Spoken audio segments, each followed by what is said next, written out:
오늘 본문을 보면 몇 부류의 사람들이 등장을 하는데, 이 부류의 몇 부류의 사람들을 살펴보면 우리의 어제가 어떠했고 우리의 오늘이 어떠하며 우리의 내일이 어떠해야 하는가를 우리에게 잘 가르쳐주고 있습니다. 그래서 그 첫 번째 우리가 살펴볼 사람은 나은 사람입니다. 나은 사람. 무엇보다 더 낫다라고 하는 것을 이야기하는 것이 아니고 어떤 상태에서 고침을 받은 사람이라는 이야기죠. 오늘 본문 11절에 보면 나은 사람이라고 시작을 하고 있습니다. 이 나은 사람은 누군가? 우리 지난주일 살핀 대로 이 사람은 나면서부터 못 걷게 된 자, 그 사람이 베드로와 요한의 도움을 입어서 낫게 된 사람입니다. 이 사람은 선천성 이 하반신 마비를 가지고 있던 자죠. 그래서 그는 나면서부터 한 번도 걸어보지 못했어요. 그 세월이 얼마냐? 4장 22절 말씀에 보면 한 40년쯤 되었다라고 성경이 이야기합니다. 이 표적으로 병 나은 사람은 40여 세나 되었더라. 이 사람이 나이가 40여 세가 되었다는 사실도 밝혀주지만 오늘 이 성경은 그 사람이 낳은 이 기적 같은 사건이 정말 기적이다라고 말하면서 동시에 기적을 넘어 여기에 또 다른 의미가 있다라고 우리에게 가르쳐줘요. 4장 22절을 다시 한번 띄워주시겠습니까? 이 표적으로 병 나은 사람의 나이는 40여 세나 되었다라고 말합니다.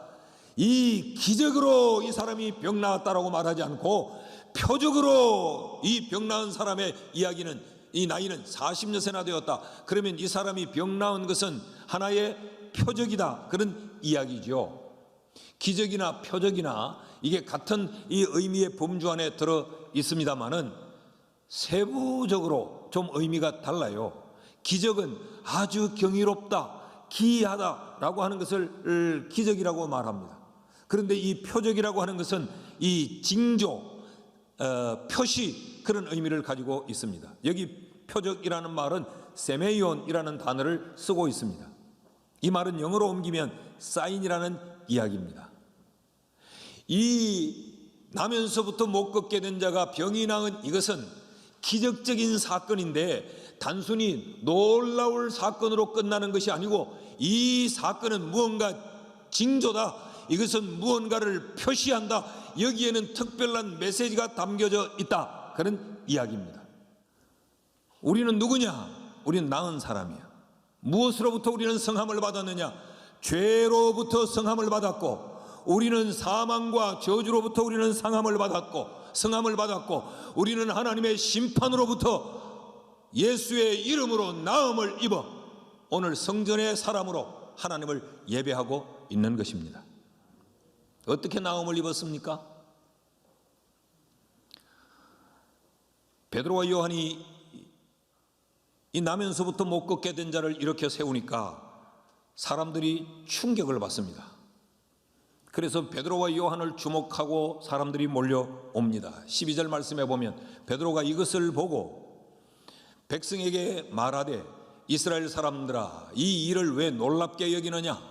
우리 개인의 권능과 경건으로 이 사람을 걷게 한 것처럼 왜 우리를 주목하느냐? 베드로의 이야기는 이런 이야기죠. 이게 뭐 그렇게 놀랄 일이냐? 왜 우리를 주목하고 우리를 쳐다보느냐? 그러면서 베드로가 이렇게 설명을 합니다. 16절 말씀인데 같이 한번 읽어보시죠. 다 같이 시작. 그 이름을 믿음으로 그 이름이 너희가 보고 아는 이 사람을 성하게 하였나니 예수로 말미암아 난 믿음이 너희 모든 사람 앞에서 이같이 완전히 낫게 하였느니라. 이 사람이 나음을 입은 그 원인이 뭐냐? 이 사람이 어떻게 나음을 입게 되느냐? 그 이름을 믿음으로, 그가 믿은 그 이름이 이 사람을 성하게 했다, 낫게 했다라고 말합니다. 여러분, 우리가 오늘 어떻게 나음을 입은 자가 되었습니까? 우리가 예수를 믿음으로, 우리가 믿는 그 예수의 이름이 우리를 오늘 죄에서 성한 자, 나은 자가 되게 한 줄 믿습니다. 우리가 예수를 믿은 그 믿음 안에서 우리가 사망으로부터, 저주의 권세로부터 우리가 노임을 받고 낫게 된 줄 믿습니다. 이것이 우리의 오늘의 모습이라는 거죠. 자, 그런데 이 나은 사람이 나음을 입고 난 이후에 변화된 행동을 오늘 본문에서 묘사해 두고 있습니다. 나음을 입은 이 사람이 어떤 행동을 취했느냐, 11절 말씀을 제가 읽습니다. 나은 사람이 베드로와 요한을 붙잡으니 모든 백성이 크게 놀라며 달려나가 솔로몬의 행각이라 불리는 행각에 모여들었다 그랬어요. 이 사람이 베드로와 요한이 그의 손을 잡고 예수의 이름으로 일어나 걸으라 라고 일으키니 이 사람이 발과 발목에 힘을 얻고 벌떡 일어나 서서 뛰며 걸었다라고 성경이 말하지 않았습니까? 그런데 이가 벌떡 일어나 그 기쁨으로 춤을 추며 베드로와 요한을 붙잡았다라고 말을 해요. 여기 붙잡다라고 하는 이 표현은 크라테오라고 하는 단어인데 어깨에 매달리다, 그리고 압박하며 체포하다, 그런 이야기예요. 여러분, 이 순간을 한번 상상해 보십시오. 40년 동안 걸어보지 못했어요. 그도 어떤 일정한 시간 동안 나는 왜 그럴 수 없을까, 나도 그럴 수 있다라고 하는 꿈과 소망을 가지고 살아왔을 겁니다. 그런데 어느 순간 그의 꿈이 포기되어 버렸고 그의 인생이 모든 희망을 다 상실시켜버리고 절망의 나락으로 떨어졌을 거예요. 그래서 나는 이제는 아무 희망도 없이 여기 누군가가 이 성전 미문에 데려다 주면 앉아서 이 성전을 출입하는 사람들에게 구걸을 하고 사는 것이 내 삶의 전부다라고 생각하고 살지 않았겠습니까? 그런데 그가 일어나 걸으며 뛸 수 있었어요. 얼마나 흥분되고 얼마나 감격스러웠겠어요. 여러분, 나은 사람의 삶의 그 근본적인 원동력이 뭐냐? 그 사람을 살게 하는 그 동력이 뭘까요? 예수의 이름입니다. 예수의 이름. 지금까지 이 사람은 뭘 붙들고 살았습니까? 돈을 붙들고 살았죠. 그것도 큰 돈도 아니요. 동냥하며 던져주는 동전 몇 입을 붙들고 살았습니다. 지금까지 이 사람이 붙들고 살은 것은 성전이 아니에요. 그 성전의 주인이신 하나님도 아니에요. 그는 성전 미문 앞에서 이 사람들에게 구걸하기 위한 그 동전 그릇을 붙들고 그는 지금까지의 인생을 살아왔습니다. 그 인생 40년이 전부는 아니겠죠. 그러나 어린 시절부터라고 하면 그는 적어도 30년이 넘는 세월을 구걸하는 그 동양 그릇을 붙잡고 살아왔어요. 그런데 그가 나음을 입자, 그가 성함을 입자, 그는 예수를 붙잡고 일어서 기뻐 춤을 추지 동전 그릇을 놓아버렸습니다. 여러분, 생각해 보십시오. 지금 이 감격 속에 일어나 즐거워서 베드로와 요한을 붙들고 춤을 추며 걷고 뛰는 이 사람이 내 동전 그릇에 동전 몇 개가 들어왔는가, 오늘 수입이 얼마인가, 저 동전 그릇을 누가 훔쳐가지는 않을까, 저 동전 그릇이 비었나 채워졌나, 그게 관심을 뒀을까요? 지금까지 그가 바라보고 의지하고 살았던 것을, 그보다 더 귀한 것을 발견하고 깨닫고 나니까, 나음을 입으니까 그는 그를 낫게 한 예수를 붙잡는 것입니다. 사람은 무엇을 붙잡고 사느냐에 따라 그 사람의 가치가 결정됩니다. 그 속에 무엇이 쌓여 있는가에 따라 그 사람은 붙잡는 것이 결정나요.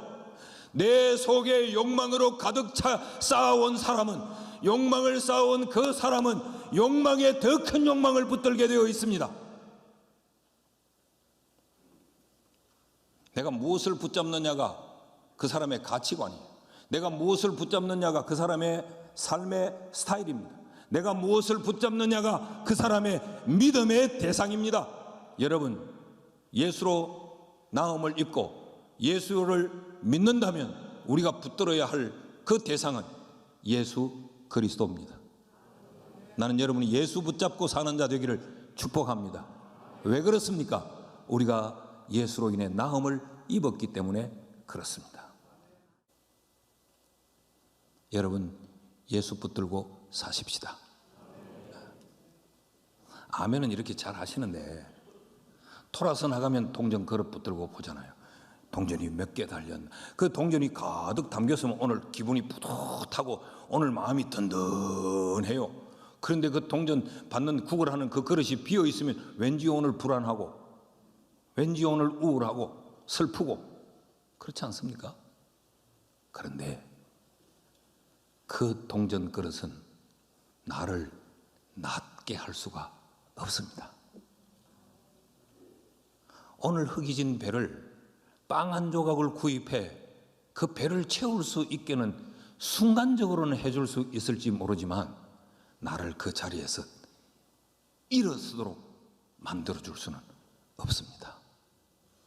그래서 우리가 그 동전 그릇을 붙들고 살아오는 동안 살아는 왔습니다. 기쁨이 없어요. 여기까지 숨 넘어가지 않고 밥을 먹으며 나를 살아 여기까지 살아오긴 했지만 행복하지 않아요.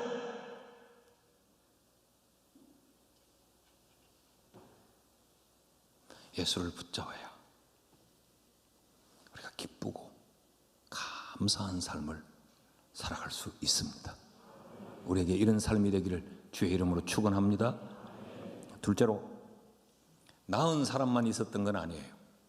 여기 또 한 부류가 있는데, 나은 사람을 보고 그 사람을 일으켜 세운 베드로와 요한을 보고 거기 모인 사람들도 있습니다. 둘째, 모인 사람.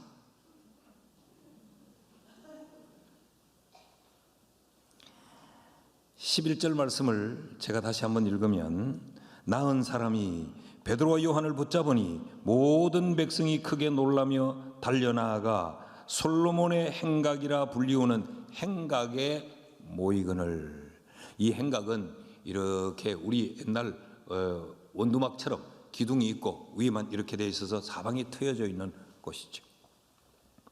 이곳에 사람들이 모여들었다. 여기 모인 사람들, 그럼 이들은 누구냐? 이들은 베드로와 요한이 그 사람들의 정체를 드러냅니다. 14절 말씀을 보시겠습니까? 같이 읽어요. 시작. 너희가 거룩하고 의로운 일을 거부하고 도리어 살인한 사람을 놓아주기를 구하여. 이들은 누군가? 거룩하고 의로운 일을 거부한 사람. 여기 거룩하고 의로운 이는 예수 그리스도입니다. 예수님이 이 십자가를 지실 때, 빌라도의 이 법정에서 재판을 받을 때, 이들은 거룩하고 의로운 죄 없는 예수를 십자가에 못 박으라고 소리쳤고, 그리고 사람을 죽여 살인한 불법 불의한 자 강도는 놓아주라고 소리쳤던 그들입니다. 뿐만 아니라 15절 말씀을 보면 생명의 주를 죽였도다. 그러나 하나님이 죽은 자 가운데서 그를 살리셨으니 우리가 이 일의 정인이라. 이들은 생명의 주인이신 예수 그리스도를 죽인 사람들입니다. 직접적으로 그 사형의 집행에 가담하지는 않았지만 이들이 이 불의 불법한 자를 환영하고 거룩하고 의로운 예수를 거부했기 때문에 결과적으로 그들이 생명의 주인이신 예수 그리스도를 죽인 자들이라는 거죠. 그러니까 보세요. 거룩함과 의는 거부했습니다. 그리고 이 불의하고 불법한 이 죄는 이들이 환영했다는 이야기입니다. 그 이유가 뭘까요? 여러분 상식적으로 생각할 때 어떻게 그럴 수가 있습니까? 어떻게 거룩하고 의로운 것을 거부하고 그 죄와 불법을 선택할 수 있습니까? 그 이유는 17절에서 베드로가 이렇게 가르칩니다. 형제들아, 너희가 알지 못하여서 그리하였으며 너희 관리들도 그리한 줄 아노라. 몰랐기 때문에 그랬다.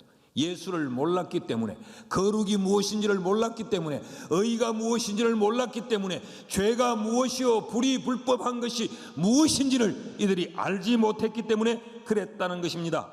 그러니까 결국 여기 모인 이 사람들, 이 모인 사람들은 누구예요? 알지 못하는 사람들. 진리를 알지 못한 사람, 예수를 알지 못한, 천국을 알지 못한 사람, 무엇이 옳고 그른지를 알지 못한 사람들이에요. 자, 이 모인 사람이 과거에 우리라면 이 모인 사람은 현재의 우리의 이웃입니다. 이들이 예수를 알지 못하는 사람. 그럼 우리가 해야 될 일이 무엇입니까? 예수를 전해야 됩니다. 그래서 여기 보면 또 한 부류의 사람들이 나타나는데 이 예수를 말하는 사람들이 나타납니다. 12절을 제가 읽어보겠습니다. 베드로가 이것을 보고 백성에게 말하되 이스라엘 사람들아 이 일을 왜 놀랍게 여기느냐? 우리 개인의 권능과 경건으로 이 사람을 걷게 한 것처럼 왜 우리를 주목하느냐? 우리를 보지 마라. 우리를 주목하지 마라. 그러면서 베드로가 뭘 말하느냐? 13절에서 15절을 말합니다. 같이 읽으실까요? 시작. 아브라함과 이삭과 야곱의 하나님 곧 우리 조상의 하나님이 그의 종 예수를 영화롭게 하셨느니라. 너희가 그를 넘겨주고 빌라도가 놓아주기로 결의한 것을 너희가 그 앞에서 거부하였으니 너희가 거룩하고 의로운 일을 거부하고 도리어 살인한 사람을 놓아주기를 구하여 생명의 주를 죽였도다. 죽은 자 가운데서 그를 살리셨으니 우리가 이 일의 증인이라. 베드로와 요한을 바라보면서 사람들이 자신들에게로 막 몰려오는 모습을 보면서 그런 예수를 말합니다. 우리가 주인공이 아니다. 우리가 이 스포트라이트를 받는 것이 아니고 이 영광을 받으실 분이 예수다. 그리고 그 예수를 증거합니다. 자, 사실 이 사람들, 예수를 말한 사람들, 이 사람들은 이 낳은 사람이 낳기 이전에도 예수를 말했죠. 6절 말씀에 보면 베드로가 이르되 은과 금은 내게 없거니와 내게 있는 이것을 네게 주노니 나사렛 예수 그리스도의 이름으로 일어나 걸으라 하고. 자, 보십시오. 이 말한 사람들은요, 성전 미문에서도 예수 말했어요. 그리고 이 솔로몬의 행각에서도 지금 예수를 말하고 있습니다. 성전 미문에 홀로 있던 그 나면서부터 못 걷게 된 그 한 사람에게도 예수를 말했어요. 이 솔로몬 행각에 많이 모여든 그 수많은 군중에게도 예수를 말했어요. 아주 불쌍하고 초라한 그 동냥하는 그 거지에게도 예수를 말했어요. 사장에 들어가 보면 막강한 권력을 가진 대제사장의 그 가문에서도 예수를 말했어요. 이들은 일편단심 오직 예수였습니다. 이들이 예수를 말할 때 사람들이 박수를 치고 즐거워하고 환영을 했기 때문에 신이 나서 이렇게 때와 장소를 구분하지 않고 지위 고하를 구분하지 않고 사람의 다수를 구분하지 않고 예수를 말했을까요? 그렇지 않습니다. 4장 2절 말씀을 보면 예수 안에서 죽은 자의 부활이 있다고 백성을 가르치고 전함을 싫어하여, 예수 전하는 걸 싫어하는 사람들이 있었습니다. 예수 증거하는 것을 싫어했을 뿐만 아니라 3절 말씀을 보면 그들을 잡음에 날이 이미 저물었으므로 이튿날까지 가두었으니, 이들을 감옥에 가두고 박해하고 핍박했습니다. 여러분, 세상이 그렇습니다.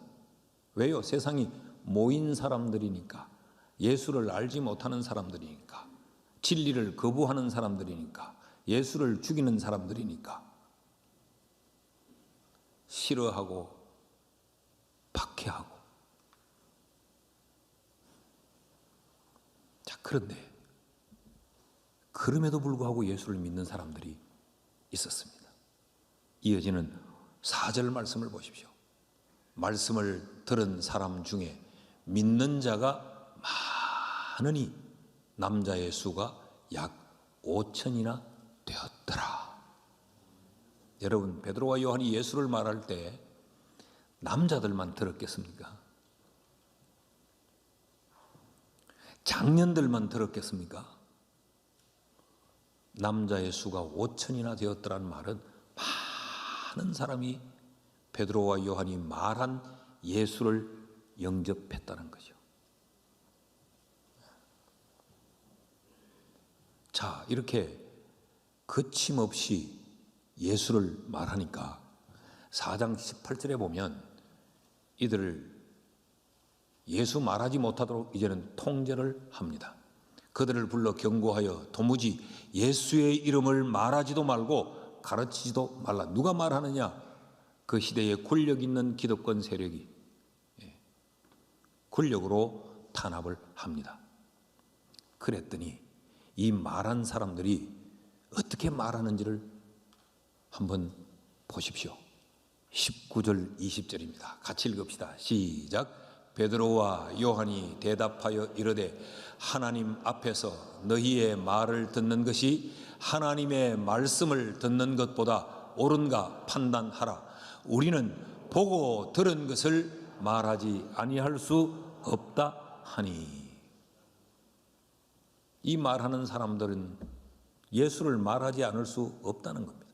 너희가 싫어해도 우리는 예수를 말할 수밖에 없다. 너희가 우리를 감옥에 가두어도 예수를 말할 수밖에 없다. 너희가 우리를 왕따를 시켜도, 너희가 우리에게 손해를 가해도, 너희가 우리에게 위해를 가해도 우리는 우리가 만난 예수를 말할 수밖에 없다. 여러분, 이것이 사도행전의 사람들의 특징입니다. 이것이 사도행전의 사람들의 삶의 스타일입니다. 이것이 사도행전의 사람들이 가지고 있던 가치관이었습니다. 오직 예수.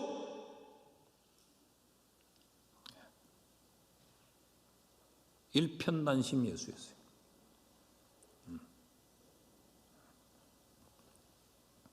이 말한 사람들은 누굽니까? 이들은 우리의 내일입니다.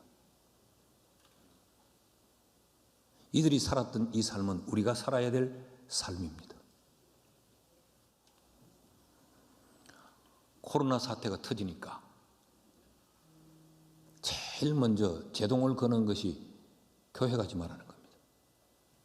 아니, 직장에 있는 직장에서 교회 가지 마라. 아니, 이태원 클럽에 가지 마라고 해야지. 교회 가지 마라. 교회 가지 마라. 그래서 이 공직에 있는 분들, 그래서 우리 교회 예배를 못 나온 분들이 얼마나 많아요. 지금도 못 나온 분들이 계세요. 전화를 해보면, 목사님, 우리 회사에서 이래서 지금 영상으로 지금 예배를 보겠다고, 그런 분들이 계세요. 이것이 사회입니다. 세상입니다.